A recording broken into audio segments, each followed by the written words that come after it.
भर में लोगों से कहना चाहता हूं, कम मेक इन इंडिया।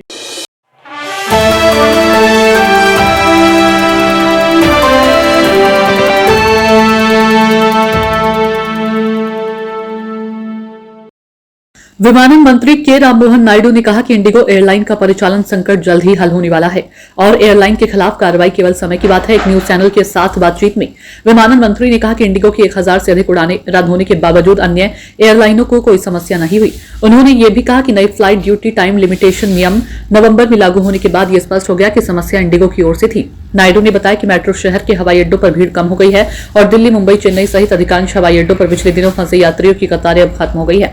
इंडिगो कल से सीमित क्षमता के साथ उड़ानें फिर से शुरू करेगा और धीरे धीरे क्षमता बढ़ाई जाएगी। उन्होंने भरोसा दिया कि यात्रियों को कल से परेशानी नहीं होगी, जबकि एयरलाइन की पूरी क्षमता पर लौटने में कुछ और दिन लग सकते हैं। नायडू ने यह भी स्पष्ट किया कि विमानन मंत्रालय और डीजीसीए ने इस तरह की स्थिति की पूर्व चेतावनी नहीं देने में कोई लापरवाही नहीं की। विमानन मंत्री ने कहा कि नए FDTL नियमों के लागू होने के बाद इंडिगो के चालक दल से जुड़ी गड़बड़ी के कारण उसकी उड़ानों में व्यवधान आया, जिससे देश के प्रमुख हवाई अड्डों पर देरी और भीड़ जमा हो गई है। न्यूज एजेंसी NI के साथ बातचीत में उन्होंने कहा कि प्रमुख हवाई अड्डों पर हुई घटनाओं के कारण विमानन मंत्रालय ने इंडिगो को FDTL नियमों में कुछ छूट दी ताकि परिचालन सामान्य हो सके। नायडू ने कहा कि 1 नवंबर से डीजीसीए ने नए FDTL नियम लागू किए हैं। मंत्रालय ने एयरलाइनों के साथ कम से कम 6 महीने तक निरंतर संवाद भी किया। इससे पहले नियम के बारे में कोई समस्या नहीं थी। एयर इंडिया और स्पाइस जेट जैसी अन्य एयरलाइन ने अपने संचालन को ढाल लिया, लेकिन जो हुआ वह इंडिगो का चालक दल के प्रबंधन की गड़बड़ी के कारण हुआ है। हमने सामान्य स्थिति सुनिश्चित करने के लिए इंडिगो को FDTL नियमों में कुछ छूट दी। उन्होंने बताया कि इस व्यवधान की जांच के लिए एक समिति बनाई गई है जो ये देखेगी कि कहां गलती हुई है और जिम्मेदार कौन है। नायडू ने कहा कि जिन्होंने ये स्थिति पैदा की उन्हें इसकी कीमत चुकानी होगी। हम इस पर सख्त कार्रवाई करेंगे। मंत्री ने कहा कि मंत्रालय की तत्काल प्राथमिकता परिचालन को सामान्य करना और यात्रियों को जरूरी मदद प्रदान करना है।